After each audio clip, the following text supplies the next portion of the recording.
Hi, hello, welcome to another brand new episode of Miller Golden Diamonds Presents Corrective with Serena, powered by World Brands. Welcoming the beautiful guest of the day, actress and model Anjani Nair to the show. Thank you so much. How are you, ചേച്ചി? സുഖമായിട്ടിരിക്കുന്നോ? എല്ലാം അടിപൊളിയായിട്ട് പോകുന്നു. നല്ല സുന്ദരിയായിട്ടാണല്ലോ ഇരിക്കുന്നത്.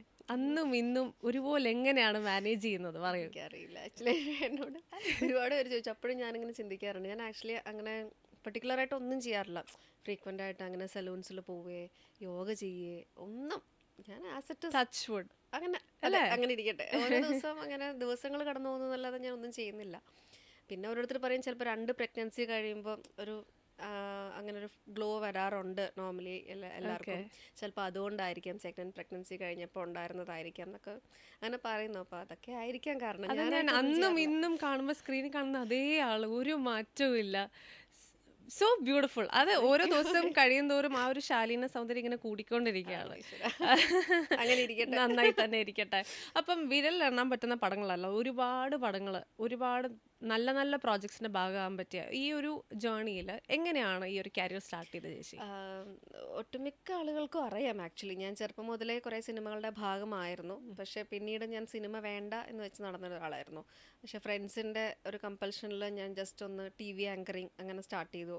അവിടെ നിന്ന് ഓരോ കോർഡിനേറ്റേഴ്സ് പരിചയപ്പെട്ട് കൂടുതൽ വർക്കുകൾ തരാൻ തുടങ്ങി. പെട്ടെന്നൊരു തമിഴ് സിനിമ വന്നു. അപ്പം വൈദേഹി എന്നായിരുന്നു ക്യാരക്ടറിൻ്റെ പേര്. ഒരു ഈ പറഞ്ഞ പോലെ ശാലീന സുന്ദരിയ എന്നൊക്കെ പറഞ്ഞിട്ടാണ് അവർ ഇൻട്രോ തന്നത്. അപ്പം ഹാഫ് സാരിയാണ്. അപ്പം എനിക്ക് ഹാഫ് സാരി ഇഷ്ടമാണ്. പടത്തിൻ്റെ ക്യാരക്ടറിൻ്റെ പേര് ഇഷ്ടപ്പെട്ടു. മൊത്തത്തിൽ ആ സ്റ്റോറിയുടെ ഒരു ക്യാരക്ടർ ഇങ്ങനെ ഭയങ്കര ടോക്കറ്റീവാണ്. അങ്ങനെ എല്ലാവരുടെ അടുത്തും നാട്ടിലാണ്, ഒരു നാടൻ സ്ഥലത്താണ് ഷൂട്ട് ചെയ്യുന്നത്. അപ്പോൾ അത് മാത്രം എൻ്റെ മനസ്സിൽ സ്ട്രൈക്കായി. അപ്പോൾ അങ്ങനെ ആ പടം ചെയ്തു. പക്ഷെ അത് തീരുന്നതിന് മുമ്പ് അടുത്ത തമിഴ് പടം വന്നു. അതിന് അടുത്ത തമിഴ് പടം വന്നു. അപ്പോൾ ഒരു 2-2.5 വർഷം ഫുൾ ചെന്നൈയിലായിരുന്നു. അതിനുശേഷമാണ് ഞാൻ ഇവിടെ മലയാളത്തിൽ പിന്നെ സീനിയേഴ്സ് എന്നുള്ള പടത്തിൽ ചാക്കോച്ചൻ്റെ അനിയത്തിയായിട്ട് അങ്ങനെ ചെയ്തു തുടങ്ങിയത്. പക്ഷേ ആവണിയുടെ ആ ഒരു പ്രഗ്നൻസി പീരീഡിൽ ഞാൻ പടങ്ങൾ വീണ്ടും വേണ്ട, ഇനി ഫിലിം ഫീൽഡിലേക്ക് ഇല്ല എന്ന് പറഞ്ഞ് സ്റ്റോപ്പ് ചെയ്തു. പക്ഷെ വീണ്ടും ഒരു അഡ്വർടൈസ്മെൻറ്റിൽ ആൽബി DOP അവർ കണ്ടിട്ട് തന്നെ 5 സുന്ദരികളിൽ സജസ്റ്റ് ചെയ്തു. അപ്പോൾ ആവണീനെ വേണമെന്ന് പറഞ്ഞു. അങ്ങനെ ആവണി കാരണമാണ് വീണ്ടും ഞാൻ ഇൻഡസ്ട്രിയിലേക്ക് വരുന്നത്. അപ്പോൾ ആവണിയെ ഫുൾ ടൈം നമുക്ക് യൂട്യൂബിലും എല്ലാത്തിലും ആ ഒരു പ്രായത്തിൽ 8 മാസമേ ഉള്ളൂ കാണാമല്ലോ. അപ്പോൾ ആ ഒരു ചാൻസ് ആവണിയുടെ കളയണ്ടെന്ന് കരുതിയിട്ട് ആ പടം ചെയ്തു. പക്ഷെ അവിടെ നിന്ന് ABCD മുതലുള്ള അവിടെ നിന്ന് അങ്ങോട്ടൊരു 150 മൂവീസ് ചെയ്തു. Very nice, wonderful.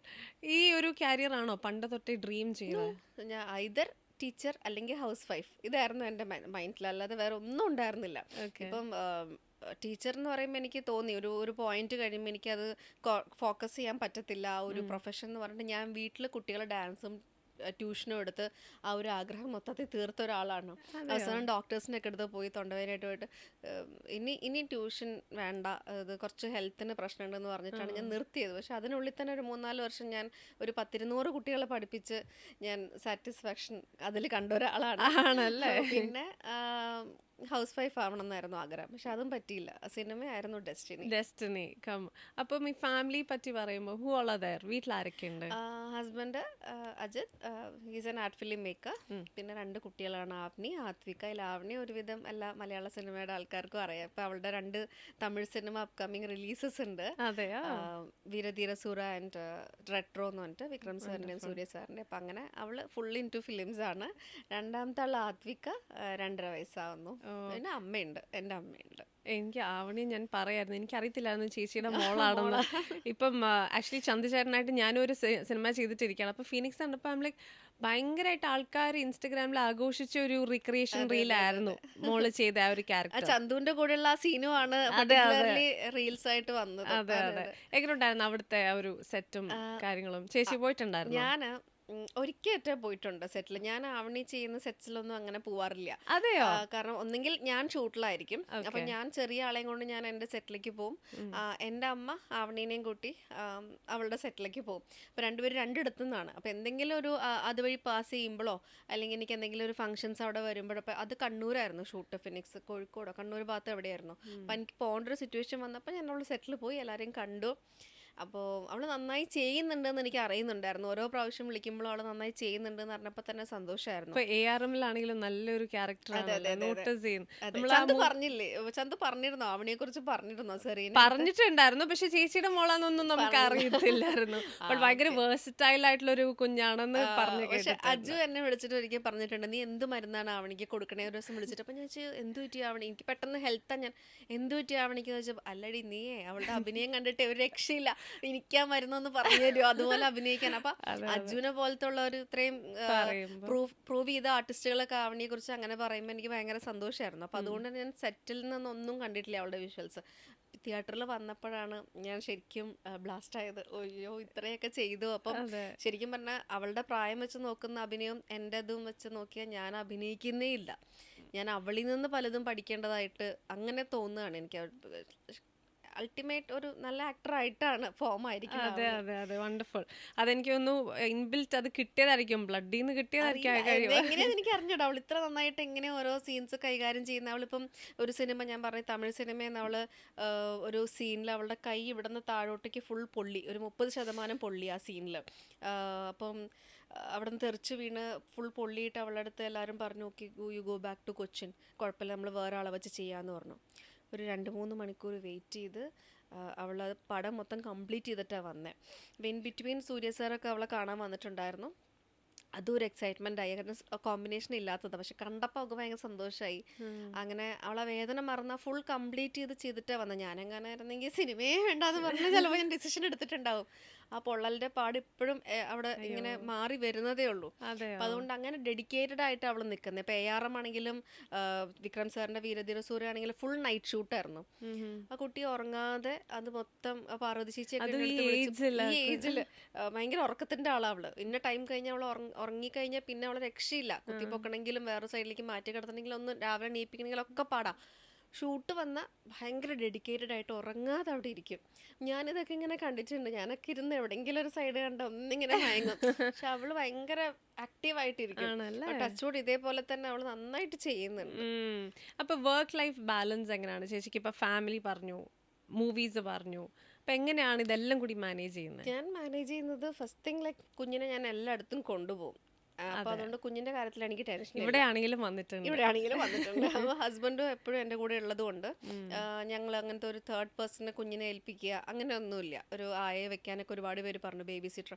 ഞങ്ങൾ അങ്ങനത്തെ ഒരു പരിപാടിയില്ല. കുഞ്ഞ് എപ്പോഴും ഞങ്ങളുടെ കൂടെ തന്നെ ഉണ്ടാവും ഫുൾ ടൈം. അപ്പം അതുകൊണ്ട് ആ ടെൻഷൻ എനിക്കില്ല. പിന്നെ ആവണി ഈസ് ലൈക്ക് ഇപ്പോൾ 12 years കഴിഞ്ഞുകൊണ്ട് അവൾ ഭയങ്കര ഇൻഡിപെൻഡൻറ്റ്, ഭയങ്കര കാര്യങ്ങളൊക്കെ ചെയ്യാൻ ഓക്കെയാണ്. പിന്നെ അമ്മ ഫുൾ ടൈം അവളുടെ കൂടെ ഉണ്ടാവും. അപ്പോഴും നമ്മൾ വേറൊരാളെ ആവണിയെ ഏൽപ്പിക്കും അങ്ങനെയുള്ള കാര്യങ്ങളെത്തുകൊണ്ട് ടെൻഷനില്ല. പിന്നെ എപ്പോൾ വീട്ടിൽ ചെന്നാലും ഫുഡ് അവിടെ ഉണ്ടാവും, അമ്മ ഉണ്ടാക്കി വെച്ചിട്ടുണ്ടാവും. അപ്പോൾ നമ്മൾ വിശപ്പിന് അടുക്കളയിലേക്ക് ഓടി ചെന്നാലും നമുക്ക് ആ ഒരു ടെൻഷനില്ല. പിന്നെ ഈ പറയുന്ന പോലെ എല്ലായ്പ്പോഴും ഫാമിലീസ് കൂടെ ഉള്ളതുകൊണ്ട് വർക്ക് ലൈഫ് ബാലൻസ്ഡ് ആണ്. പുള്ളിക്ക് വർക്ക് വരുമ്പോൾ നമ്മൾ അങ്ങോട്ട് പോകും, എനിക്ക് വർക്ക് വരുമ്പോൾ എൻ്റെ കൂടെ ഇങ്ങോട്ട് ഉണ്ടാവും. അതുകൊണ്ട് അത് എനിക്ക് ഇതുവരെ പ്രശ്നമൊന്നും തോന്നിയിട്ടില്ല. എനിക്ക് ഇത് പറഞ്ഞു കേട്ടപ്പോഴാണ് നമുക്ക് അധികം ഇപ്പൊ കേൾക്കാത്ത കാര്യമാണ് ഈ ഒരു ഫാമിലി ബോണ്ടിങ്. അതായത് ഈ ജനറേഷണൽ ഗ്യാപ്സ് ഒരുപാടുള്ളൊരു കാലമാണ് ഇപ്പം. പലപ്പോഴും പൊടിപ്പിള്ളേർക്കൊന്നും അവരുടെ പാരന്റ്സ്, ഗ്രാൻഡ് പാരന്റ്സിനെയോ അതെ അതെ അതെ എക്സ്റ്റെൻഡ് ഫാമിലി മെമ്പേഴ്സ് ആയിട്ട് ഒരു കണക്ഷൻ കണക്ഷൻ ഇല്ലാത്തൊരു ഇല്ല. കാലമാണ്. അതെ അതെ അതെ ഇപ്പം എനിക്ക് തോന്നുന്നു മോള് ഇസ് വിത്ത് ഗ്രാൻഡ് മദർ അതെ അല്ലേ, അവര് അതെ ഭയങ്കര ബോണ്ടിങ് ആണ്. അപ്പൊ ഭയങ്കര ബോണ്ടിങ് ആണ്. അപ്പൊ ഈ ജനറേഷണൽ ഗ്യാപ്സിനെ പറ്റി എങ്ങനെയാണ് അത് ബ്രിഡ്ജ് ചെയ്യാൻ പറ്റുന്നത് ഇപ്പോഴത്തെ കാലത്ത്? CP പറഞ്ഞ പോലെ തന്നെ ജനറേഷണൽ ഗ്യാപ്പിന് ഗ്രാൻഡ് മദേഴ്സിലേക്കൊന്നും പോകണമെന്നില്ല. ഇപ്പോഴത്തെ അച്ഛനമ്മമാർ തന്നെ അബ്രോഡിൽ പോയി ജോലി ചെയ്യുന്നവരുണ്ട്, അല്ലെങ്കിൽ ഒരുപാട് വർക്ക് ലോഡ് എടുത്തു വെച്ചിട്ട് കൂടുതലും വീട്ടിലില്ലാതെ നിൽക്കുന്നവരുണ്ട്. അപ്പോൾ കുട്ടികൾ ചെറുപ്പം മുതലേ ഇൻഡിപെൻഡൻ്റ് ആയിട്ട് വളരുകയാണ്. ഇപ്പോൾ എൻ്റെ അടുത്തൊരു 90% എൻ്റെ ഫ്രണ്ട്സും പറയുന്നത്, നീ ആവണീനെ മൈൻഡ് ചെയ്യല്ലേ, ആദൂനെ മൈൻഡ് ചെയ്യല്ലേ. ഞാനൊരു ബിസിനസ്സും കൂടെ ചെയ്യുന്നുണ്ട് ഞാനും ഹസ്ബൻഡും. അപ്പോൾ അതിൽ കുറേ മീറ്റിങ്സ് വരുമ്പോൾ ഞാൻ ഭയങ്കര ഇങ്ങനെ 10 വട്ടം ആലോചിക്കും മീറ്റിംഗ് എടുക്കണോ. അപ്പോൾ എടുക്കുകയാണെങ്കിൽ ഞാൻ ഉച്ച കഴിഞ്ഞെടുക്കും. അപ്പോൾ ഇവളെ ഞാൻ ഉറക്കി കിടത്തി ആ ഒരു 2-3 hours ടൈം കാൽക്കുലേറ്റ് ചെയ്ത് വേഗം പോയി മീറ്റിംഗ് അറ്റൻഡ് ചെയ്ത് വരും. മീൻ വൈൽ ഒരു അരമണിക്കൂർ വൈകിയാലും ഞാൻ അമ്മയെ വിളിച്ച് പറയും, ഇൻ കേസ് എണീറ്റ് കഴിഞ്ഞാൽ ഇന്ന കാര്യങ്ങൾ ചെയ്താൽ മതി, അപ്പോഴേക്കും ഞാൻ ഓടിയെത്താം. അപ്പോൾ ആ ഒരു ടൈമിൽ മാത്രമേ ഞാൻ മീറ്റിംഗ് എടുക്കാറുള്ളൂ. അതേപോലെ തന്നെ എന്നോട് ഫ്രണ്ട്സ് പറയും, രാവിലെ ഒരു 10 o'clock ആകുമ്പോൾ നീ പൊയ്ക്കോ, അവന് ചെറിയ ആൾ അമ്മയുടെ കൂടെ നിൽക്കട്ടെ അങ്ങനെ. പക്ഷെ എനിക്ക് അപ്പോഴും ഞാനിങ്ങനെ ആലോചിക്കും, ഇല്ല വേണ്ട, കൂടുതൽ സമയം അവളുടെ കൂടെ നിൽക്കണം എന്നുള്ളൊരു ആലോചനയാണ്. അപ്പോൾ അതുകൊണ്ട് തന്നെ കൂടുതൽ അച്ഛനമ്മമാരും അവരുടെ ഒരു സിറ്റുവേഷൻ അനുസരിച്ച് കുട്ടികളെ തനിയാക്കിയിട്ട് പോരുമ്പോൾ അവർ ഓൾറെഡി ചെറുപ്പം മുതൽ ഇൻഡിപെൻഡൻ്റ് ആവുകയാണ്. പിന്നെ ഏറ്റവും കൂടുതൽ ഈ പറയുന്ന ഗ്രാൻഡ് മദേഴ്സും ഗ്രാൻഡ് ഫാദേഴ്സും അവരുടെ കൂടെയൊക്കെ നിൽക്കുമ്പോഴാണ് അവരും കുറച്ചും കൂടി ഒരു സോഷ്യലൈസ് ചെയ്യുമ്പോൾ എങ്ങനെ ചെയ്യണം എന്ന് പഠിക്കുക. സോഷ്യലൈസ് ചെയ്യാൻ ഇപ്പം സോഷ്യൽ ആവാൻ ആർക്കും പറ്റും. ഹായ് ബായ് ഹൂയ്ക്കൂ എന്നൊക്കെ പറയുന്നത് സോഷ്യലാണ്. പക്ഷെ അങ്ങനെയല്ല, അതിനൊരു പോയിന്റ് ഓഫ് ലിമിറ്റേഷൻസ് ഉണ്ട്, ലൈൻസ് ഉണ്ട്. ബിഹേവിയറൽ ആക്ടിവിറ്റീസിലാണെങ്കിലും അതൊക്കെ അച്ഛനമ്മമാർക്ക് പറഞ്ഞു കൊടുക്കുന്നതിനേക്കാൾ ഉപരി കുറേയും കൂടി പക്വതയും പ്രായമുള്ള എക്സ്പീരിയൻസ്ഡ് ആയിട്ടുള്ള അപ്പൂപ്പന്മാരും അമ്മൂമ്മമാരൊക്കെ പറയുമ്പോഴാണ് അവർക്ക് പെട്ടെന്ന് കണക്റ്റ് ആവുക.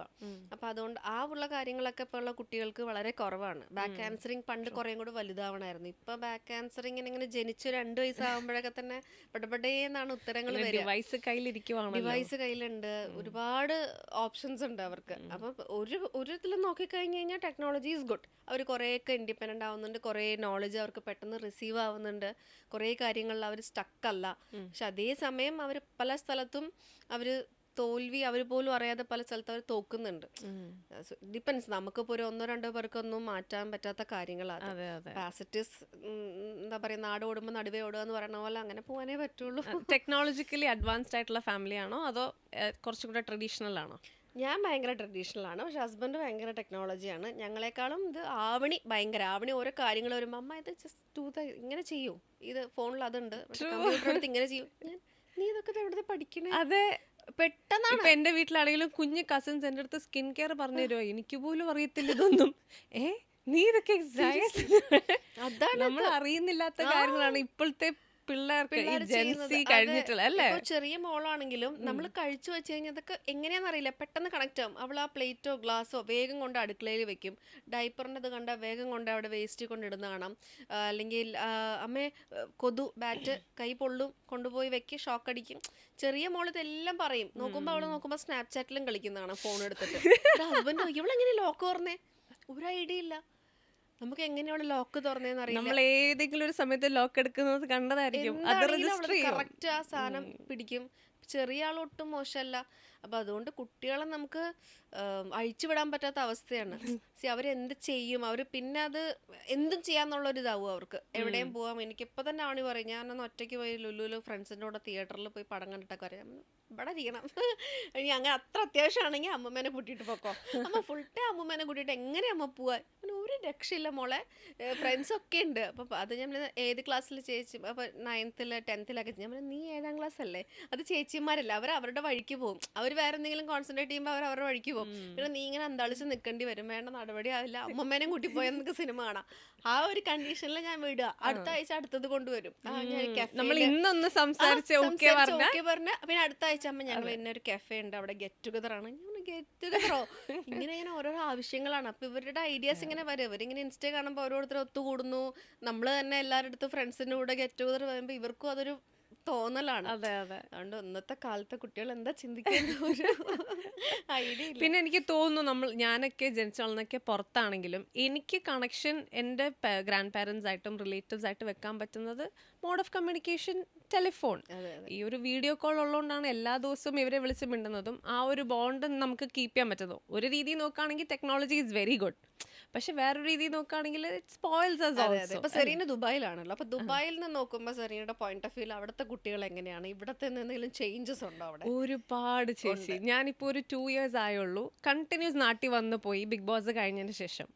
നമ്മളെല്ലാവരും ദുബായിൽ ഭയങ്കര ഈ പറയില്ല ഭയങ്കര നൈവ് ആൾക്കാരാണ്. നമ്മൾ സ്ട്രെയിറ്റ് ഫോർവേഡ് ആണ്, കുരുട്ട് ബുദ്ധി നമുക്കില്ല. അതായത് നാട്ടിൽ വളരുന്ന പിള്ളേർക്ക് ഭയങ്കര ഡിഫറൻസ് ആണത്. അവർക്ക് ഇങ്ങനെ പൂച്ചയെ പോലെയാണ്, ഇട്ടാൽ 4 കാലേ വീഴും. പക്ഷെ നമ്മളൊക്കെ അങ്ങനല്ല. നമ്മൾ കാലും കൈയൊക്കെ ഒടിഞ്ഞ് കരഞ്ഞ് കുറച്ചും കൂടെ സ്പൂൺ ഫീഡായി അല്ലെങ്കിൽ കുറച്ചും കൂടെ ഷെൽട്ടറിലല്ലേ, പേരൻസിന്റെ ഷെൽട്ടറിൽ കുറച്ചും കൂടെ വളർന്ന് അത്രയും എക്സ്പോഷറിലല്ല. നാട്ടിലുള്ള പിള്ളേർക്കുള്ള ഒരു സംഭവം ഡിഫറെന്റ് തന്നെയാണ്. അതെ. വീട്ടിൽ പറയുകയാണെങ്കിൽ ഇപ്പം നമ്മൾ പറയും ഇൻഡിവിജ്വൽ മെന്റൽ ഹെൽത്ത് ഭയങ്കര ഇമ്പോർട്ടൻ്റ് ആണെന്ന്. അതുപോലെ തന്നെ ഇമ്പോർട്ടൻ്റ് ആണ് ഒരു ഫാമിലിയുടെ മെന്റൽ ഹെൽത്തും അല്ലേ. ഇപ്പം എല്ലാവരും വർക്കിംഗ് ആണ്. ഇപ്പം ചേച്ചിയുടെ വീട്ടിലാണെങ്കിൽ everybody is working including your child. അപ്പം എങ്ങനെയാണ് എല്ലാം കൂടി ഒത്തൊരുമിച്ച് പോകുന്നത്? ഒരു ഫാമിലി മെന്റൽ ഹെൽത്ത് എങ്ങനെയാണ്? നമ്മൾ ചില സമയത്ത് ഞാൻ ആലോചിക്കുന്ന ഒരു കാര്യമാണ്, നമുക്ക് ഒരേ സമയം എല്ലാവരെയും സന്തോഷിപ്പിക്കാൻ പറ്റില്ല. അത് നമ്മൾ എടുക്കുന്ന ഒരു ഭയങ്കര വലിയ സ്ട്രെസ്സാണ്. സ്ട്രെസ്സാണെന്ന് അറിഞ്ഞാലും നമ്മൾ സന്തോഷിപ്പിക്കാനും അവരെ തൃപ്തിപ്പെടുത്താനും ശ്രമിക്കാറുമുണ്ട്. ഇപ്പം ഞാൻ ഫുൾ ടൈം ഓടി നടക്കുമ്പോൾ അല്ലെങ്കിൽ കുഞ്ഞിൻ്റെ കൂടെ നടക്കുമ്പം അവനെ എവിടെയെങ്കിലും ഒരു പോയിന്റിൽ വിചാരിക്കുന്നുണ്ടാവും, ഓ അവൾ വന്നപ്പോൾ അവളാണ് ഫുൾ ടൈം അമ്മയുടെ കൂടെ, ഞാൻ ഫുൾ ടൈം ഇവിടെ ഇങ്ങനെ ഒറ്റയ്ക്ക് പഠിച്ചും ഷൂട്ടിങ്ങിന് പോയിട്ടും അങ്ങനെയാണ്. അപ്പോൾ ഒരു പോയിന്റിൽ അവൾ എൻ്റെ അടുത്ത് പറഞ്ഞിട്ടുണ്ടോ, അമ്മേനെ എനിക്ക് കൊണ്ടുപോകാൻ പറ്റുന്നില്ലല്ലോ ഷൂട്ടിംഗ് സെറ്റിൽ, അല്ലെ അങ്ങനെയാണ്. അപ്പം ഞാനിങ്ങനെ ആലോചിക്കും, ചെറിയ മോളെ നോക്കുന്നതിന് പോലെ തന്നെ അവനെയും നോക്കാൻ എനിക്ക് പറ്റുന്നില്ല.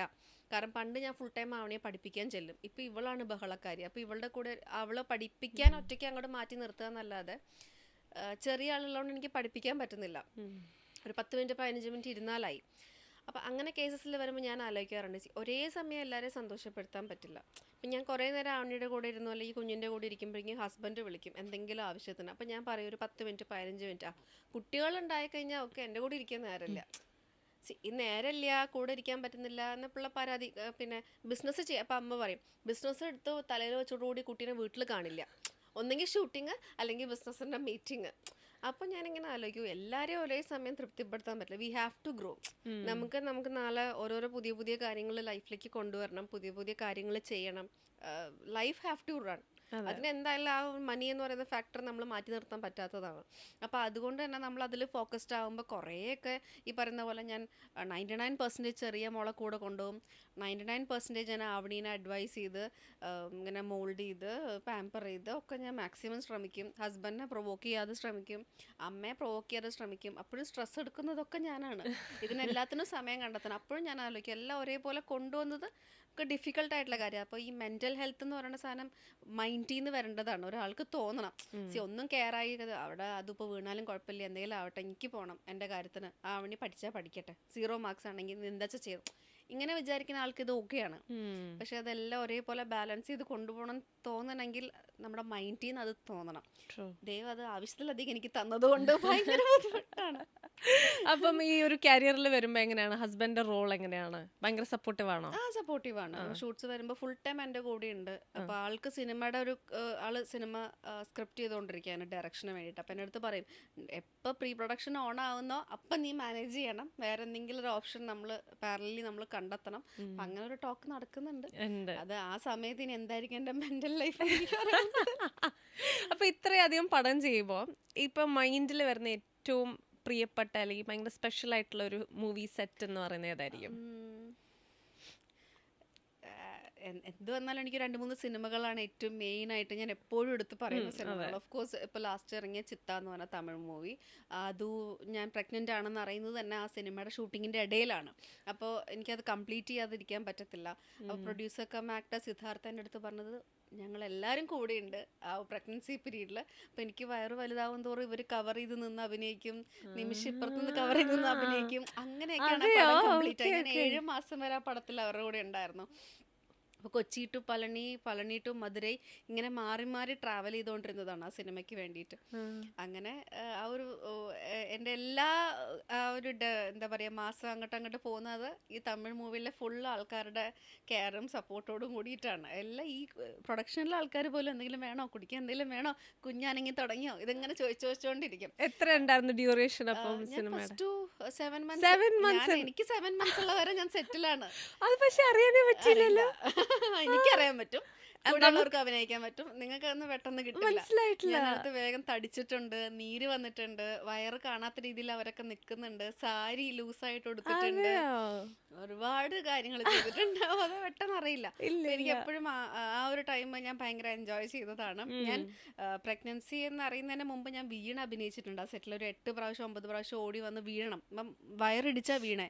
എനിക്കറിയില്ല ഞാൻ പ്രഗ്നൻ്റ് ആയിരുന്നു. ഞാൻ എന്തൊക്കെയോ ക്ലൈമറ്റ് കണ്ടീഷൻസിൽ എനിക്കൊരു വീക്കായി ഞാൻ നിൽക്കുക എന്നുള്ളതാണ് ഡോക്ടേഴ്സ് എനിക്ക് തരുന്ന കാര്യങ്ങൾ. എൻ്റെ അടുത്ത് കൺവേ ചെയ്യുന്ന നല്ല വീക്കാണ് ഞാൻ, അത് ക്ലൈമറ്റ് കണ്ടീഷനാണ്. പെട്ടെന്ന് റോഡ് വഴി പളനി പോകുന്നു, പളനിയിൽ നിന്ന് മധുരൈ പോകുന്നു, അത് മൈൻഡ് ചെയ്യണ്ട. ഞാൻ ആണോ മൈൻഡ് ചെയ്യണ്ട, ഓക്കെ ശരി വേണ്ട. അപ്പോൾ ഞാൻ അങ്ങനെ നിൽക്കുമ്പോഴും ഭയങ്കര പുള്ളിയോട് വേഗം വണ്ടി ഓടിക്കാൻ പറയണു, സ്പീഡിൽ അവിടെ എത്തണം, ലൊക്കേഷനിൽ എത്തണം. പുള്ളി ചറപറ അറിയുന്നില്ല. പുള്ളി വണ്ടി സ്പീഡിൽ ഓടിക്കുന്നു, ഗട്ടർ ചാടുന്നു, ഹമ്പ് ചാടുന്നു. എന്നെ കുറച്ച് ചീത്തം പറയുന്നില്ല, നേരത്തെ ഇറങ്ങി വേഗം പോവാലോ, ലാസ്റ്റ് മിനിറ്റിൽ ഇറങ്ങിയതുകൊണ്ടല്ലേ. അപ്പം ഒന്നും അറിയില്ല, അതുണ്ട്. അപ്പം ഞങ്ങൾ വിചാരിക്കുന്ന പളനി മുരുകൻ്റെ ആ ഒരു പിടുത്തം അതും ഇങ്ങനെ പിടിച്ചു നിന്നോണ്ടാണ് എൻ്റെ കൂടെ ഉണ്ടായിരുന്നേ എന്നുള്ളൊരു ഫീലാണ്. അപ്പോൾ അങ്ങനെ ആ ഒരു സെറ്റാണ് എനിക്ക് ഭയങ്കര എൻജോയ് ചെയ്ത് തോന്നിയിട്ടുള്ളത് എനിക്ക് പേഴ്സണലി. ആൻഡ് ഓഫ് കോഴ്സ് ദൃശ്യം എല്ലാവരിലേക്ക് എത്തിയതാണ് സിനിമ. അപ്പം അതും എനിക്ക് ഭയങ്കര ഒരു എന്താ പറയുക, എൻ്റെ ലൈഫിലൊരു സിഗ്നേച്ചർ മൂവി പോലെ ഞാൻ കണ്ടു നടക്കുന്ന ഒരു പടമാണ്. ആൻഡ് ഓഫ് കോഴ്സ് ബെൻ ഒരു സ്റ്റേറ്റ് അവാർഡൊക്കെ എത്തിക്കുന്നു ഒരിക്കലും ഞാൻ പ്രതീക്ഷിച്ചിട്ടില്ല. എങ്ങനെ ഉണ്ടായിരുന്നു ആ ഒരു ടൈം? അത് ആ സിനിമ എനിക്ക് വന്നത് 2015. എനിക്ക് ഭയങ്കര രസമായിരുന്നു. ആ വിപിൻ ആറ്റ്ലിൻ്റെ ഡയറക്ടർ എനിക്കൊരു ആഡിലോ മറ്റോ ഞാൻ കണ്ട് പരിചയമുണ്ട്. ആ സെറ്റിൽ വന്നിട്ടാണ് ഞാൻ പരിചയപ്പെട്ടത്. മമ്മാസ് ആയിരുന്നു അതിൻ്റെ ഡയറക്ടർ. അപ്പോൾ ആറ്റ്ലീൻ്റെ അടുത്ത് ഞാനിങ്ങനെ സുഖമാണോ എന്നൊക്കെ ചോദിച്ചു. വേറൊരു ദിവസം ജിലേബിയുടെ ആണോ ഏതോ ഒരു സിനിമയുടെ സക്സസ് സെലിബ്രേഷൻ ആറ്റ്ലിയെ കണ്ടപ്പോൾ ഞാൻ വേഗം ഓടി ചെന്നപ്പോൾ പുള്ളി റെസ്പോണ്ട് ചെയ്തത്, അഞ്ജലി എൻ്റെ സിനിമ സ്റ്റാർട്ട് ചെയ്യാൻ പോവാണ്, പക്ഷേ റോളൊന്നുമില്ല കേട്ടോ, എന്നോട് ചോദിക്കരുത്. ഞാൻ അങ്ങനെ ഒരാളോടും ചോദിക്കാത്ത ഒരാളാണ്. അപ്പോൾ പെട്ടെന്ന് ഇങ്ങനത്തെ റെസ്പോണ്ട് വന്നപ്പോൾ ഞാൻ ഭയങ്കര സ്റ്റക്കായി. ഒരു സമയം ഞാൻ പുള്ളിയോട് പിന്നെ ഞാൻ എന്ത് സംസാരിക്കണം എന്ന് വരെ എനിക്ക് ഒന്നും കിട്ടുന്നില്ല മൈൻഡിൽ. ഞാൻ പറഞ്ഞു ഞാൻ അങ്ങനെ വന്നതൊന്നും അല്ല, it's okay anyway how are you ചോദിക്കാൻ വന്നതുകൊണ്ട് ഞാൻ പോയി, ഞാൻ വിട്ടു. പക്ഷെ എൻ്റെ മൈൻഡിൽ നിന്ന് അത് പോയില്ല. ഞാൻ ഇങ്ങനെ ആലോചിച്ചുകൊണ്ടിരുന്നു എന്താ പുള്ളി അങ്ങനെ പറയാൻ കാരണം. ഒരു 1.5 ആഴ്ച കഴിഞ്ഞപ്പോൾ എന്നെ വിളിച്ചിട്ട്, അഞ്ജലി ചെറിയൊരു സീൻ കോൺട്ര ഉണ്ട്, അഭിനയിക്കാമെന്ന് പറഞ്ഞ നായിക ഒന്ന് കൈ ഒഴിഞ്ഞു, പെട്ടെന്ന് ഒന്ന് വീട്ടിലേക്ക് വരും. എന്താ രാവിലെ 7 മണിക്കാണ് വിളിക്കണേ, 7 മണിക്ക് ഞാൻ അല്ല വൈകിട്ട് 5 മണി 6 മണിക്കാണ് വിളിക്കണേ, പെട്ടെന്ന് വീട്ടിലേക്ക് വരണം എന്ന് പറയണു. അപ്പോൾ പറഞ്ഞില്ല നായിക പ്രശ്നം. 7 മണിയായപ്പോൾ ഒരു സ്ക്രിപ്റ്റ് കയ്യിൽ തന്നു, എന്നോടൊന്ന് വായിക്കാൻ പറഞ്ഞു. വായിച്ചു കഴിഞ്ഞാൽ അടുത്ത് വന്നിട്ട് ഇപ്പോൾ പറഞ്ഞു, നാളെ രാവിലെ സെറ്റിൽ വരണം, നീയാണ് എൻ്റെ പടത്തിലെ നായിക, ഒരു പ്രശ്നം വന്നു നായികയുടെ. അപ്പോൾ ഞാൻ പറഞ്ഞ ദൈവമുണ്ട് കാരണം ഞാൻ പ്രതീക്ഷിച്ചിട്ട് പോലും ഇല്ല. ഒന്നും പറയാനില്ലടി, എനിക്കൊന്നും പറയാനില്ല, ഞാൻ ആകെ തരിച്ചു നിൽക്കുകയാണ്, നീ മതി, നീയാണ് നായിക എന്ന് പറഞ്ഞിട്ട് വന്ന് തന്ന പടമാണ്. അതിൽ എനിക്ക് സ്റ്റേറ്റ് അവാർഡ് കിട്ടുക എന്ന് പറഞ്ഞപ്പോഴല്ല, ഐ വാസ് ലൈക്ക് എനിക്ക് തന്നെ ഞാൻ ഇത് സ്റ്റേറ്റ് അവാർഡിൽ എൻ്റെ പേര് വന്നു എന്ന് പറഞ്ഞപ്പോൾ തന്നെ ഞാൻ വീട്ടിൽ നിന്ന് പോയി. അപ്പോൾ അമ്മ അച്ഛനും പറയും, എടി ന്യൂസിൽ, ഞാൻ പറഞ്ഞു ന്യൂസിൽ കൂടെ ഉള്ളവരൊക്കെ വലിയ നടിമാരൊക്കെ പോയി അവിടെ നിന്ന്, ചുമ്മാ നിങ്ങൾ വേണമെങ്കിൽ രണ്ടുപേരും TV ഓൺ ചെയ്ത് എൻ്റെ പേര് അവിടെ കണ്ടുകൊണ്ട് വരും, നോമിനേഷൻസ് ഇങ്ങനെ പറഞ്ഞുകൊണ്ടേയിരിക്കും, അങ്ങനെ കേട്ടോണ്ടിരിക്കുമല്ലോ, അഞ്ജലിയുണ്ട് നോമിനേഷൻസിലുണ്ട്. അപ്പോൾ ഞാൻ റോട്ടിൽ നിൽക്കുമ്പോൾ എനിക്കിങ്ങനെ കണ്ടിന്യൂസ് കോള് വരിക. അപ്പോൾ വിപിനാട്ടിൽ വിളിച്ചത് നിനക്ക് സ്റ്റേറ്റ് അവാർഡെന്ന് പറഞ്ഞു. ഞാൻ പോയ അവിടെ നിന്ന് എന്നെ കളിയാക്കാന്ന് കരുതിയിട്ട് അടുത്ത പ്രാവശ്യം എന്നെ കളിയാക്കാം. പിന്നെ മനോരമയിൽ ഓരോരുത്തർ ചാനൽസിൽ നിന്ന് ഇങ്ങനെ മാറി മാറി വിളിക്കുക, ആർട്ടിസ്റ്റുകൾ വിളിക്കുക, ലെജൻസ് ആയിട്ടുള്ളവർ പ്രതീക്ഷിച്ചിട്ടേ ഇല്ല. ഒരു ശതമാനം പോലും പ്രതീക്ഷിച്ചിട്ടില്ല. കാരണം നമ്മൾ അങ്ങനെ ചെയ്ത ഒരു പടം അല്ലല്ലോ, പെട്ടെന്ന് വന്നു, നമ്മൾ ആ പടം ചെയ്തു. ഞാൻ മോന് നാഷണൽ അവാർഡ് കിട്ടി, ഗൗരവ് അതിൽ അഭിനയിച്ച കുട്ടിക്ക് നാഷണൽ അവാർഡ് കിട്ടി. അപ്പം ഞാൻ അതാണ് ഇങ്ങനെ ആലോചിച്ചത്, ചില സമയത്ത് നമുക്ക് ഓരോരോ കാര്യങ്ങൾ ഇങ്ങനെ എഴുതി വെച്ചതാണ് ഇന്ന ആൾ ചെയ്യണം എന്നൊക്കെ ഉള്ള രീതിയിൽ. അപ്പോൾ ആ സിനിമയും ഈ ദൃശ്യമാണെങ്കിൽ ഇപ്പം ചിത്ത എന്ന ഫിലിം ഫെയർ അവാർഡ് ഒരിക്കലും പ്രതീക്ഷിച്ചിട്ടില്ല ഫിലിം ഫെയർ അവാർഡ് കിട്ടും, നമ്മളൊന്നും ചിന്തിക്കും കൂടി ഇല്ല ഫിലിം ഫെയർ അവാർഡ് എന്നുള്ള രീതിയിൽ. എനിക്ക് കോള് വന്നപ്പോൾ ഞാൻ ഹസ്ബൻഡിനോട് പറഞ്ഞു, ഇത് എന്തോ പ്രാങ്കാണ്, ആരോ എന്നെ വിളിച്ച് പറ്റിക്കുകയാണ്, ലിറ്ററലി എന്നെ പറ്റിക്കുകയാണ്. അല്ലെ പിന്നെ ഇങ്ങനെ ഫിലിം ഫെയർ അവാർഡ് പറഞ്ഞിട്ട് വിളിക്കുമോ ആരെങ്കിലും പെട്ടെന്ന്? പെട്ടെന്നാലും എൻ്റെ POVയിൽ ഞാൻ ഫിലിം ഫെയർ അവാർഡ് വാങ്ങാൻ പോകുന്നതൊന്നും ചിന്തിച്ചിട്ടില്ലല്ലോ. അപ്പൊ അതൊക്കെ ലൈഫിൽ ഭയങ്കര ഒരു ബ്ലെസ്ഡ് ആയിട്ടുള്ള മൊമെന്റുകളാണ്. ഏറ്റവും കൂടുതൽ ഡയറക്ടറുടെ കിട്ടിയ ഭയങ്കര ഒരു അഡ്വൈസ് ലൈഫിലേക്ക് എടുക്കാൻ തോന്നി അങ്ങനെ എന്തെങ്കിലും ഉണ്ടോ? ഇപ്പൊ ജിത്തു ചേട്ടനോടോ അങ്ങനെ എന്തെങ്കിലും? ഒരുപാട് ഡയറക്ടേഴ്സ് എൻ്റെ വളരെ അടുത്ത സുഹൃത്തുക്കളാണ്. അപ്പോൾ ഓരോരുത്തർക്കും ഓരോ അഡ്വൈസാണ്. ഒരാൾ പറയും നീ ഇങ്ങനത്തെ ചെറിയ 1 സീൻ റോൾ 2 സീൻ റോൾ ചെയ്യരുത്, ഭയങ്കര, ഞാൻ പറഞ്ഞു എന്നാൽ പിന്നെ ഒരു കാര്യം, നിങ്ങൾ അടുത്ത പടം എഴുതുമ്പോൾ എന്നെ ഫുള്ളായിട്ട് അങ്ങ് വെക്കുന്ന ഒരു റോളിതാ. പറയുന്നവർക്ക് ഇറ്റ്സ് ഈസി. അപ്പോൾ എന്നോട് അങ്ങനെ പറയുന്നവരുണ്ട്. പിന്നെ ഭയങ്കര പ്രായമുള്ള റോൾസ് ചെയ്യണ്ട. ഞാൻ പറഞ്ഞു ഞാൻ ഓടിപ്പോയിട്ട് എനിക്ക് ആ സിനിമയിലെ ഏറ്റവും പ്രായമുള്ള റോൾ എനിക്ക് തരണം, ഞാൻ പറയില്ല. എനിക്ക് ഇങ്ങോട്ട് വരുമ്പോൾ ഞാൻ യെസ് പറയും, ചെയ്യും. കാരണം എനിക്ക് എൻ്റെ ലൈഫുണ്ട്, കുട്ടികളുണ്ട്, ഫാമിലി ഉണ്ട്. അപ്പോൾ എനിക്ക് അതെങ്ങനെ റൺ ചെയ്തുകൊണ്ടിരിക്കണമെങ്കിൽ നമ്മുടെ വർക്ക് ഇതാണ്. അപ്പം ഞാനൊരു സ്ഥാപനത്തിൽ പോയിട്ട് ഇന്നത് മാത്രമേ ഞാൻ ചെയ്യുള്ളൂ ജോലി എന്ന് പറഞ്ഞാൽ അവരെന്നെ ഇറക്കി വിടും. അതേപോലെ തന്നെ സിനിമ ചെയ്യുമ്പോൾ സിനിമയിൽ നിന്നൊരു കോള് വന്നു ഇന്ന റോളാണെന്ന് പറയുമ്പോൾ എന്നെ കൊണ്ട് പറ്റില്ല കേട്ടോ സോറി എന്ന് പറഞ്ഞാൽ അവരത് മനസ്സിൽ വയ്ക്കും. ഓ അവൾക്ക് ഭയങ്കര ജാളിയാണ്, ആറ്റിറ്റ്യൂഡാണ്, അവൾ ഇന്നതേ ചെയ്യുള്ളൂ, ഇന്ന സമയത്ത് ഇന്ന പോലത്തെ പടങ്ങളെ ചെയ്യുള്ളൂ, സെലക്ഷൻ എന്നൊക്കെ പറഞ്ഞ് നിൽപ്പുണ്ട്, നടപടിയാവില്ല എന്ന് പറഞ്ഞാൽ അവരങ്ങ് പോവും. അതായിരിക്കും നമ്മൾ എത്ര നല്ല കാര്യങ്ങൾ അവർക്ക് വേണ്ടി ചെയ്തു കൊടുത്തിട്ടുണ്ടെങ്കിൽ ഒരു ചെറിയ കാര്യം ഉണ്ടായാൽ അതായിരിക്കും അവിടുത്തെ ഏറ്റവും ഹൈലൈറ്റ് നിൽക്കുന്നത്. അതിങ്ങനെ പിന്നെ പാസ്സാവും എല്ലാ സെറ്റിലും. അയ്യോ അഞ്ജലിയാണോ, വിളിക്കണ്ട കേട്ടോ, ഇങ്ങനെ പറഞ്ഞുകൊണ്ടിരിക്കും. എന്തോ ഭാഗ്യം ഞാനങ്ങനെ നിൽക്കാത്തത് കൊണ്ട് ചെറുതും വലുതുമായിട്ടുള്ള പടങ്ങൾ ഞാൻ ചെയ്തിട്ടുണ്ട്. അപ്പം ചിലർ പറയും ഇങ്ങനെ ഭയങ്കര പ്രായമുള്ള റോൾ ചെയ്യരുത്, ഇത്ര സിനിമകൾ ഇങ്ങനെ ചെയ്യരുത്, പിന്നെ കണ്ടിന്യൂസ് ഇങ്ങനെ സിനിമകൾ ചെയ്തുകൊണ്ടേയിരിക്കും. ഞാൻ സ്റ്റേറ്റ് അവാർഡ് കിട്ടിയ വർഷം 20 പടം ഞാൻ ചെയ്തിട്ടുണ്ട്. അത് രാവിലെ ഒരു പടം ചെയ്യും, രാത്രി ഉറക്കമുളച്ചിട്ട് രാത്രിത്തെ സെറ്റിൽ പോയിട്ട് രാത്രി ഫുൾ അഭിനയിക്കും, അടുത്ത ദിവസം രാവിലെ 6 മണിക്ക് ഇവിടെ ഒന്ന് സെറ്റിൽ ജോയിൻ ചെയ്യും. ഉറക്കൊക്കെ എവിടെയെങ്കിലൊക്കെ ഈ പറഞ്ഞ പോലെ ഒന്ന് മയങ്ങുന്നല്ലാണ്ട് ഞാൻ കണ്ടിന്യൂസ് പടം എടുക്കാറുണ്ട്. അപ്പൊ അതുകൊണ്ട് എനിക്കങ്ങനെ എൻ്റെ വർക്ക് അതാണെന്നുള്ളൊരു ഫീലാണ് എനിക്ക്. അതിനകത്ത് ഞാൻ അങ്ങനെ ഒരു വേർതിരിച്ച് അങ്ങനെ കാണാറില്ല.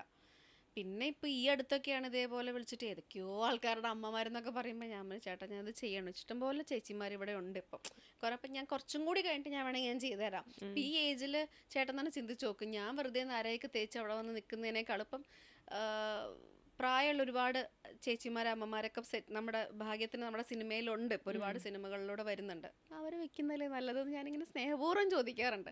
ആ ഓക്കെ അഞ്ജലി എന്ന് പറഞ്ഞാൽ അവർ ചിരിച്ചുകൊണ്ട് വെക്കും.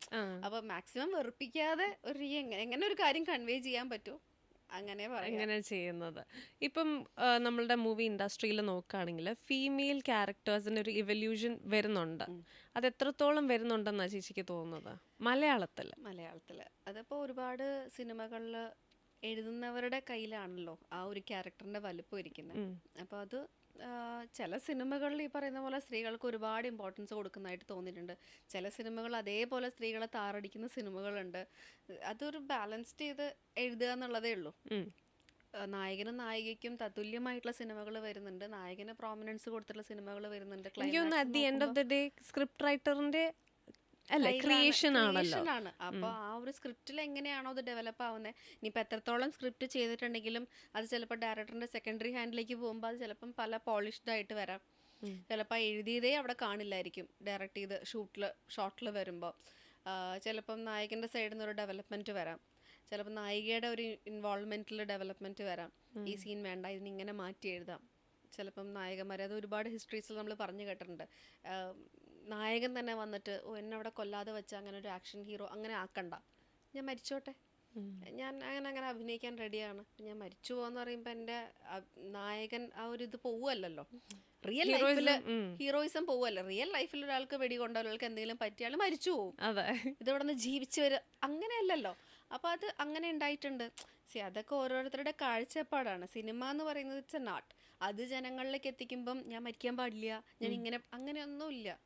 നമുക്ക് എങ്ങനെ വേണമെങ്കിലും നമുക്ക് അതിനെ എത്തിക്കാൻ പറ്റും. എസ്പെഷ്യലി ഇപ്പോഴാണ് കുറച്ചും കൂടെ റിയലിസ്റ്റിക് ആയിട്ടുള്ള കാര്യങ്ങൾ നമ്മുടെ മൂവീസിൽ. ഒരുപാട് സിനിമകൾ നോക്കിയോ, ഒരുപാട് പേർക്ക് പലതരത്തിലുള്ള ക്ലൈമാക്സുകളാണ് വരുന്നത്.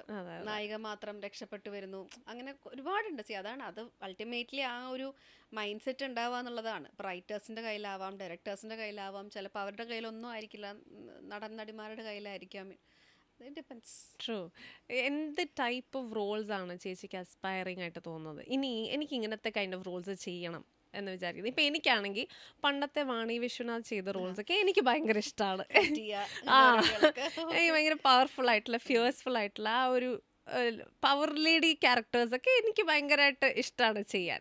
ചേച്ചിക്ക് എങ്ങനത്തെ കൈൻഡ് ഓഫ് റോൾസ് ആണ്? എനിക്ക് ഞാൻ അതിനെപ്പറ്റി ചിന്തിച്ചിട്ടില്ല. പക്ഷെ എന്നാലും ഈ പറയുന്ന പോലെ എനിക്ക് കൂടുതലും ഞാൻ സെന്റിമെന്റൽ ആയിട്ടുള്ള ഒരു നെക്സ്റ്റ് ഡോർ ഗേളുടെ റോൾസ് ആണ് ഞാൻ ചെയ്തിട്ടുള്ളത്. അതിങ്ങനെ ഈ അച്ചടിച്ച് വെച്ച പോലെ എവിടെ പോയാലും അത് ഈ മുഖമാണ്, മുഖത്തൊരു വിഷമം എന്നാണ് ആദ്യം ചോദിക്കുക. എനിക്ക് ഞാൻ ഭയങ്കര സന്തോഷമായിട്ട് നിൽക്കുന്ന മൊമെന്റ് ആണെങ്കിലും അഞ്ജലിക്ക് എന്തോ ഒരു വിഷമം ഉണ്ട്, എന്താ പറയാൻ ചോദിക്കും. അപ്പൊ എൻ്റെ മുഖത്ത് അങ്ങനെയാണ് ഇരിക്കണേ. അപ്പോൾ അത് അങ്ങനെ ഇരിക്കുന്നതുകൊണ്ട് തന്നെ കൂടുതൽ അങ്ങനത്തെ റോള് ചെയ്യുമ്പോൾ പെട്ടെന്ന് ആളുകളുടെ മനസ്സിൽ കയറി പറ്റാറുണ്ട്. ഇപ്പൊ രക്ഷാധികാരി ബൈജു, മിലി, ഈ സിനിമകളൊക്കെ നോക്കിയാൽ അതിനകത്തൊരു ആ ക്യാരക്ടറിനൊരു സങ്കടം ഉണ്ട്. ആ ക്യാരക്ടർ ഫാമിലി ആയിട്ട് വിട്ടു നിൽക്കുന്നു, ഫാമിലിയിലേക്ക് തിരിച്ചു കയറാൻ ആഗ്രഹിക്കുന്ന ഒരു പെൺകുട്ടി. മിലി ആണെങ്കിലും അവിടുത്തെ കെയർ ടേക്കറാണ്, ബട്ട് എന്തൊക്കെയോ നല്ല കാര്യങ്ങൾ ചെയ്യുന്ന ഒരു പെൺകുട്ടി. ഒരുപാട് വഴക്ക് കേൾക്കുന്നു പല അവിടുത്തെ ഫ്ലാറ്റിലെ ലേഡീസിന്റെ അടുത്തുനിന്ന്. അപ്പൊ അങ്ങനെ ക്യാരക്ടേഴ്സ് ചെയ്യുമ്പോൾ പെട്ടെന്ന് കണക്ട് ആവുന്നുണ്ട് ആളുകളായിട്ട്. അപ്പൊ എവിടെ പോയാലും എല്ലാരും എന്റെ അടുത്ത് ഓടി വന്ന് കെട്ടിപ്പിടിച്ച് മോളെ സുഖല്ലേ, അങ്ങനെ എപ്പോഴും ഹോംലി ഫീൽ ആണ് ചേച്ചി. ഇപ്പൊ ഞാനാണെങ്കിലും ചേച്ചി ആദ്യമായിട്ട് കാണുമ്പോൾ എനിക്ക് അങ്ങനെ തോന്നിയതേ ഇല്ല ആദ്യമായിട്ടാ കാണുന്നതെന്ന്. ഭയങ്കര ഇപ്പൊ ഞാൻ ആക്ച്വലി അതാണ് മെസ്സേജ് ചെയ്തത്, ഷീ ഈസ് വെരി സ്വീറ്റ്. അപ്പൊ അതാണ്. അപ്പൊ അതുകൊണ്ട് അങ്ങനത്തെ ഒരു ഇതുപോലെ സ്വീറ്റ് ആയിട്ടുള്ള ക്യാരക്ടേഴ്സ് ചെയ്യാനാണ് എനിക്കിഷ്ടം. ഭയങ്കര പവർഫുൾ ആയിട്ടുള്ള സാധനങ്ങളൊക്കെ ചെയ്താൽ എനിക്കത് കപ്പാസിറ്റി ഉണ്ടോന്ന് എനിക്ക് അറിയില്ല. ഇങ്ങനെ തോക്കൊക്കെ എടുത്ത് ഇങ്ങനെയൊക്കെ വെടിവെച്ച് ഇങ്ങനെയൊക്കെ നിൽക്കുമ്പോൾ ഞാൻ പണ്ടൊക്കെ ചെയ്തിട്ടുണ്ട്. ഞാൻ പോലീസായിട്ടൊക്കെ ചെയ്യുമ്പോൾ എനിക്കത് കണക്ട് ആവും. ഇപ്പൊ ദൃശ്യം പോലീസാണെങ്കിലും കൂടെ ദൃശ്യം അത്രയും നേരം എന്നെ കണ്ടത് അടുത്ത വീട്ടിലെ പെൺകുട്ടിയായിട്ടാണ്. പിന്നെ എന്നെ പോലീസ് വേഷത്തിൽ കാണുമ്പോഴും ഞാൻ ഭയങ്കര റിബൽ അല്ല, ഭയങ്കര താന്ന് ഡൗൺ ടു എർത്ത് പോലെ നിൽക്കുന്നത്. ചേച്ചിക്ക് എന്തെങ്കിലും പറ്റുമോ, പിള്ളേർക്ക് എന്തെങ്കിലും പ്രശ്നം വരുമോ, ഞാനായിട്ട് അത് കാണിച്ചു കൊടുത്തല്ലോ. അപ്പൊ പോലീസിന്റെ വേഷം അണിഞ്ഞിട്ട് ഇങ്ങനെ നിൽക്കുമ്പോൾ നമുക്ക് തോന്നില്ല. അതാണ്. അപ്പോൾ അതുകൊണ്ട് എനിക്ക് എപ്പോഴും ആ ഒരു നെക്സ്റ്റ് ഡോർ ഗേളായിട്ട് നിൽക്കാനാണ് ഇഷ്ടം. ഇഷ്ടം അല്ലേ? ഇപ്പം സിനിമ എന്ന് പറയുന്ന ഒരു മാജിക്കാണ്. അതായത് എപ്പോഴും ഇപ്പം നമുക്ക് ബ്രെഡ് ആൻഡ് ബട്ടർ തരുന്ന ഒരു കരിയർ തന്നെയാണ് സിനിമ. പക്ഷെ ചിലർക്ക് അത് പാഷനാണ്. പാഷനോടെക്കാളും എല്ലാവർക്കും ജീവിക്കണമല്ലോ. At the end of the day നമുക്ക് മണി വേണം. ഇപ്പം നമുക്ക് അസ്പയറിംഗ് ആയിട്ടുള്ള ആൾക്കാർ വരുമ്പം ഡു യു തിങ്ക് ദറ്റ് ഒരു സെക്കൻഡ് ഇൻകം എപ്പോഴും സേഫ് ആയിട്ട് വെക്കണോ? സിനിമ എല്ലാവരോടും പറയുന്ന ഒരു കാര്യമാണത്. നമ്മൾ എന്തൊക്കെ ചെയ്തു എന്ന് പറഞ്ഞാലും നമ്മൾ ഫിലിമിൽ അതിന് ബിഹൈൻഡ് ദ സ്ക്രീൻ ആയിക്കോട്ടെ, സിനിമയുടെ മുന്നിൽ അഭിനയിക്കുന്നതായിക്കോട്ടെ, സിനിമ എന്ന് പറഞ്ഞ് അന്വേഷിച്ച് വരുന്നവരുടെ കയ്യിൽ സെക്കൻഡ് ഇൻകം ഉണ്ടായിരിക്കണം. അത് ഏത് രീതിയിലും. ചിലപ്പം ഡെയിലി ജോബ് പോകുന്നവർക്കൊന്നും സിനിമ വർക്കൗട്ട് ആവില്ല. കാരണം സിനിമയ്ക്ക് ഡെഡിക്കേറ്റ് ചെയ്ത് കൊടുക്കേണ്ട ഒരു പർട്ടിക്കുലർ ആയിട്ടുള്ള ഒരു കാര്യമുണ്ട്. അപ്പോൾ അത് അങ്ങനെ വരുമ്പോൾ നമ്മളൊരു ബിസിനസ്, നമ്മുടെ അധികം ഇൻവോൾവ്മെൻറ്റ് വേണ്ടാത്ത അല്ലെങ്കിൽ അങ്ങനത്തെ എന്തെങ്കിലും കാര്യങ്ങൾ ഒരു ഭാഗമായിരിക്കണം നമുക്ക്. അല്ലെങ്കിൽ അത് സർവൈവ് ചെയ്യാൻ ഭയങ്കര പാടാണ്. പിന്നീട് ചിന്തിക്കുമ്പോൾ ഞാൻ എന്തിനാ ഇത്രയും വർഷം സിനിമയ്ക്ക് വേണ്ടി നിന്നേന്നൊരു സെക്കൻഡ് ഫീല് ഉറപ്പായിട്ടും ഉണ്ടാവും. ഇന്നേ വരെ അതിനൊരു മാറ്റം ഉണ്ടായിട്ടില്ല. ഹിസ്റ്ററീസ് എടുത്ത് നോക്കിയാൽ ഇന്നേ വരെ അതിനൊരു മാറ്റം ഉണ്ടായിട്ടില്ല. എത്രയോ പേര് എൻ്റെ അടുത്ത് തന്നെ പറഞ്ഞിരിക്കുന്നു, ഞാൻ ആ സമയത്ത് ജോലിയും കൂടെ ചെയ്തിരുന്നെങ്കിൽ, ആ സമയം ഞാൻ ആ ജോലി വീട്ടിലായിരുന്നെങ്കിൽ, അല്ലെങ്കിൽ ഞാൻ എന്തെങ്കിലും ഒരു കാര്യം കൂടെ സ്റ്റാർട്ട് ചെയ്തിരുന്നെങ്കിൽ, ഇന്നും പറയുന്നൊരു കാര്യമാണത്. അപ്പം അത് ഞാൻ എപ്പോഴും ഏതെങ്കിലും ഒരു പുതിയ പിള്ളേരുടെ അടുത്ത് എവിടെയെങ്കിലും പോയി കണ്ടു കഴിഞ്ഞ്, ചേച്ചി എന്താ ഞങ്ങൾ സിനിമയിലേക്ക് ചെയ്യുമ്പോൾ എന്താ ആദ്യം ഞങ്ങൾ ചെയ്യേണ്ടതെന്ന് ചോദിക്കുമ്പോൾ ഞാൻ പറയും, ആദ്യം പോയിട്ട് ജോലി കണ്ടുപിടിക്കുക, എന്നിട്ട് അഭിനയം പഠിക്കാൻ പോകും. ഒരു സെക്കൻഡ് ഇൻകം എപ്പോഴും സേഫ് ആയിട്ട് നമുക്ക് വേണം. അഭിനയം പഠിക്കാൻ ഇൻസ്റ്റിറ്റ്യൂഷനിൽ പോകണമെങ്കിലും അവിടെ പോയി അതിന്റെ ഫീസും കാര്യങ്ങളും അടയ്ക്കണ്ടേ? അതിനുള്ളൊരു വഴി നിങ്ങൾ കണ്ടെത്തുക. എന്നിട്ട് നിങ്ങൾ അഭിനയം പഠിച്ചിട്ട് ഗോ ഹെഡ്. അപ്പൊ നിങ്ങൾക്ക് അതിനൊരു റിഗ്രറ്റ് ഉണ്ടാവില്ല. അതാണ് ഞാൻ ബേസിക്കലി പറയുന്നത്. ഇപ്പം നമുക്ക് നോക്കുകയാണെങ്കിൽ ഏറ്റവും കൂടുതൽ ഇൻഫ്ലുവൻസേഴ്സിന് അല്ലേ അതിലൊരു വരുമാനം കാണുന്നുണ്ട്. യൂട്യൂബിൽ നിന്ന് ഒരുപാട് വരുമാനം കാണുന്നുണ്ട്. അതൊക്കെ ആവുമ്പോൾ നമുക്ക് ഫ്രീലാൻസ് ആയിട്ട് നിൽക്കുകയും ചെയ്യാം, അതോടൊപ്പം നമ്മുടെ പാഷൻ നമുക്ക് ഫോളോ ചെയ്യുകയും ചെയ്യാം. ഇപ്പൊ മോഡലിംഗ് കരിയർ ഒക്കെ ചേച്ചി നോക്കുന്നുണ്ടോ? ഞാൻ സ്റ്റിൽ ആഡ്സ് ഒക്കെ ചെയ്യുന്നുണ്ട്. ആഡ്സ് ചെയ്യുന്നുണ്ട്. ഈ പറഞ്ഞ പോലെ ഇൻസ്റ്റാ, മറ്റേ യൂട്യൂബ്, സോഷ്യൽ മീഡിയ കൊളാബറേഷൻസ് ചെയ്യുന്നുണ്ട്, ക്യാമ്പയിൻസ് ചെയ്യുന്നുണ്ട്, ആവണി ചെയ്യുന്നുണ്ട്. അപ്പം അത് ഞങ്ങളിങ്ങനെ പാരലലി കൊണ്ടുപോകുന്നുണ്ട് ഓരോ കാര്യങ്ങൾ. വൺസ് ഫേസ് ഒന്ന് റെക്കഗ്നൈസ് ചെയ്ത് കഴിഞ്ഞാൽ പലയിടത്തുനിന്ന് നമുക്ക് ഇങ്ങനെ പല കോൾസും വരാറുണ്ടല്ലോ. അത് നിങ്ങൾക്കും അല്ലെ, നിങ്ങളും ഒരു കൂടുതലും പ്രൊമോഷൻസ് കാര്യങ്ങൾ, ക്യാമ്പയിൻസ് അത് തന്നെയാണ് ഭയങ്കര വലിയൊരു സോഴ്സ് അല്ലേ, ഇൻകം ആണല്ലോ. ഡെഫിനറ്റ്ലി. ഇനിയുള്ള പ്രോജക്ട്സ് എന്താണ് ചേച്ചിയുടെ? ഇനി എൻ്റെ പ്രൊജക്റ്റ് എന്ന് പറഞ്ഞാൽ നമ്മുടെ ടിആറിൻ്റെ ഡയറക്ടർ കൃഷ്ണകുമാരേട്ടൻ, അദ്ദേഹത്തിൻ്റെ മുരളി ഗോപി എഴുതിയ പടമാണ്. തമിഴ്നാടൻ ആര്യ നായകനായിട്ടുള്ള മൾട്ടി ലാംഗ്വേജ് പടമാണ്. Big movie, pan India movie. Mini Studios ആണ് പ്രൊഡ്യൂസ് ചെയ്യുന്നത്. അപ്പോൾ അതിൽ മുരളിയേട്ടൻ്റെ വൈഫിൻ്റെ റോള് ഞാനാണ് ചെയ്യുന്നത്. അതേപോലെ വിഷ്ണു ഉണ്ണികൃഷ്ണൻ്റെ റിവോൾവർ റിംഗോ എന്ന് പറയുന്നതിൽ വിഷ്ണു ഉണ്ണികൃഷ്ണൻ്റെ സിസ്റ്ററിൻ്റെ ക്യാരക്ടർ ചെയ്യുന്നുണ്ട്. നല്ല രസമുള്ള ഒരു ക്യാരക്ടർ. പിന്നെ ചട്ടമ്പീസ് എന്ന് പറഞ്ഞ ഇൻഫ്ലുവൻസേഴ്സ് ആദ്യമായിട്ട് പ്രൊഡ്യൂസ് ചെയ്യുന്ന ഒരു പടം, അതിൽ നായികയായിട്ട് ചെയ്തുകൊണ്ടിരിക്കുന്നു. ഡബിങ്ങിലേക്കൊക്കെ ഇങ്ങനെ ആ ഒരു ബാക്കിയുള്ള പ്രോസസ്സൊക്കെ നടക്കുന്നു. ഇത് മൂന്നുമാണ് ഇപ്പോൾ അപ്കമിങ് ആയിട്ടുള്ളത്. Wonderful wonderful. അപ്പം ഒരുപാട് നല്ല ക്യാരക്ടേഴ്സ് ഇനിയും ചെയ്യാൻ സാധിക്കട്ടെ അല്ലേ? ഇനി ഒരുപാട് സ്ക്രീൻസിൽ ഇങ്ങനെ തിളങ്ങട്ടെ. സെറീനയും ഇപ്പോൾ 2 സിനിമകളിലാണ്. അപ്പോൾ അത് ഒരുപാട് സിനിമകളാവട്ടെ, ഒരുപാട് വലിയ ഉയരങ്ങളിൽ എത്താൻ സാധിക്കട്ടെ. Thank you so much for coming ചേച്ചി. Thank you. All the best. Thank you so much. അങ്ങനെ നമുക്കിനി അടുത്ത എപ്പിസോഡിൽ കാണാം. അതുവരെയ്ക്കും ബൈ.